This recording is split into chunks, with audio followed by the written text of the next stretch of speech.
Who is Sunfyre? House of the Dragon's Golden Dragon explained. Warning, major book spoiler warning. Before we begin, this video contains major spoilers from George R.R. Martin's Fire and Blood, which may reveal future events in House of the Dragon. We'll explain who Sunfyre is, why he's called the Golden Dragon, his extraordinary bond with King Aegon II, and why many readers consider him one of the greatest dragons in Targaryen history. With that said, let's get started. When House of the Dragon Season 3, Episode 7 revealed that Sunfyre was still alive, fans everywhere had the same reaction. How? After the Battle of Rook's Rest, almost everyone believed the Golden Dragon had died. His injuries looked fatal. His body disappeared. Even the characters in the story assumed he was gone forever. But Sunfyre survived. And for book readers, that moment wasn't just emotional. It changed everything. Because despite not being the biggest dragon, or the oldest, or even the strongest, Sunfyre becomes one of the most important dragons in the entire Dance of the Dragons. So, who exactly is Sunfyre? Why do fans love him so much? And why does George R.R. Martin call him the most beautiful dragon ever seen? Let's break it all down. Who is Sunfyre? Sunfyre is the personal dragon of King Aegon II Targaryen, the eldest son of King Viserys I and Queen Alicent Hightower. Unlike legendary dragons such as Balerion or Vhagar, Sunfyre is still relatively young when the dance begins. But don't let his age fool you. He quickly becomes one of the Green's greatest weapons. More importantly, his story becomes deeply connected to Aegon himself. Throughout the war, dragon and rider experience almost identical journeys. They suffer together, they recover together, and they refuse to give up on one another. That connection makes Sunfyre unique among Westerosi dragons. Why is Sunfyre called the Golden Dragon? There has never been another dragon quite like Sunfyre. According to Fire and Blood, his scales shimmer with brilliant gold. When sunlight strikes them, he almost appears to glow. His wing membranes are described as pale pink, creating one of the most striking appearances of any dragon in Targaryen history. Even his flames are said to shine with a golden brilliance. George R.R. Martin goes even further. He describes Sunfyre as the most beautiful dragon ever seen upon the face of the earth. That's an extraordinary statement, considering the number of legendary dragons that existed before him. Beauty alone, however, doesn't make Sunfyre memorable. His resilience does. The extraordinary bond between Aegon and Sunfyre. One reason fans admire Sunfyre so much is his relationship with King Aegon II. Many dragons obey their riders. Sunfyre seems to share something deeper. Throughout the story, their lives almost mirror each other. When Aegon suffers devastating injuries, so does Sunfyre. When Aegon struggles to recover, Sunfyre struggles as well. Neither gives up. Even when everyone else believes the Golden Dragon is dead, Aegon never truly accepts it. Some think he's simply refusing to face reality. But Episode 7 proves otherwise. Whether through instinct, magic, or the mysterious bond between dragon and rider, Aegon somehow knows Sunfyre is still alive. It's one of the strongest emotional connections between any rider and dragon in the series. The Battle of Rook's Rest. Everything changes during the Battle of Rook's Rest. The Greens launch an attack.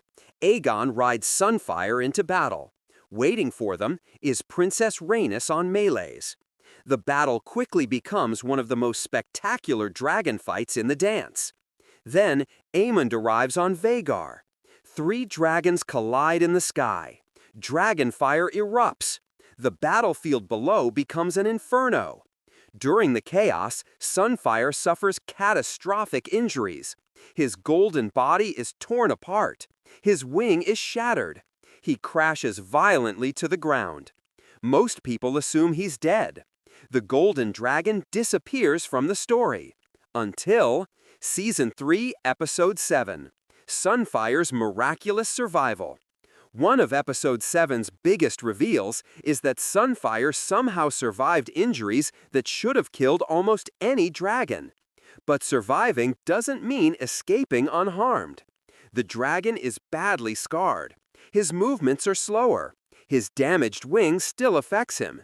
He's alive, but forever changed.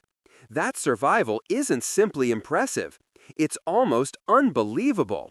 Few dragons in Westeros endure injuries as devastating as Sunfyre's. Even fewer recover from them. That's one reason readers consider him one of the toughest dragons George R.R. Martin ever created. Can Sunfyre still fly? This question exploded after Episode 7. The answer is yes, eventually. According to Fire and Blood, Sunfyre slowly regains the ability to fly. However, he never returns to his former condition. His damaged wing limits his movements. His flights become slower, less graceful, and clearly painful. But he continues flying anyway. That determination perfectly reflects his personality. Sunfyre never accepts defeat, no matter how badly he's wounded. Why is Sunfyre so important? Without revealing every future spoiler, it's impossible to overstate Sunfyre's importance. Many viewers assume his role ended at Rook's Rest. In reality, his story is only beginning. Sunfyre's survival changes the entire course of the dance. Political decisions, military strategy, even the fate of House Targaryen itself. His return affects everything.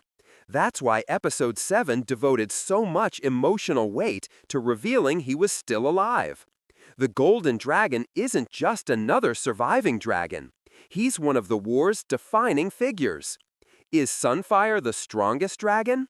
Probably not. If we're talking purely about size, Vhagar is much larger.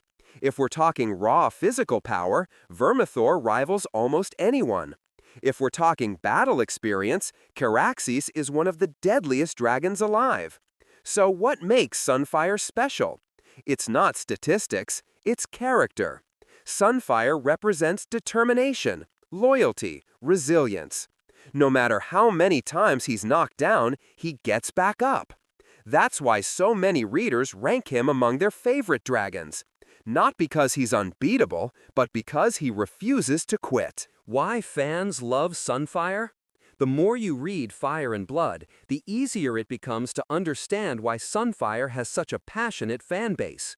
He's beautiful, yet terrifying, powerful, yet vulnerable. He experiences tremendous suffering, yet continues fighting. His story mirrors Aegon's in remarkable ways. Both begin the war with enormous promise. Both are nearly destroyed. Both are underestimated. And both somehow survive when almost everyone expects them to fall.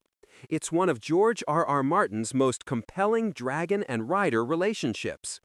Will we see more of Sunfyre? Absolutely. If House of the Dragon continues adapting Fire and Blood faithfully, Sunfyre still has an enormous role to play.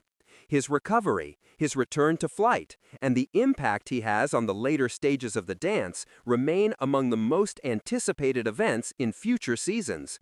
Episode 7 wasn't the end of his story, it was the beginning of his comeback. What makes Sunfyre different from other dragons?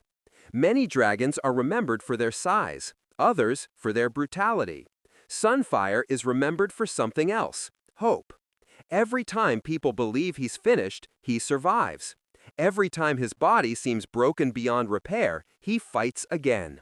That resilience transforms him from simply a magnificent dragon into a symbol of endurance. It's why his story continues to resonate with readers long after they finish Fire and Blood. Final thoughts. So, who is Sunfyre? He's far more than the Golden Dragon. He's the loyal companion of King Aegon II, the most beautiful dragon ever described in Fire and Blood, and one of the most resilient creatures in all of Westeros. While dragons like Vhagar inspire fear, and dragons like Caraxes earn respect through battle, Sunfyre earns admiration because of his incredible will to survive. His scars become part of his legacy. His recovery becomes one of the greatest comeback stories of the Dance of the Dragons. And his bond with Aegon reminds us that the connection between dragon and rider is far stronger than simple obedience.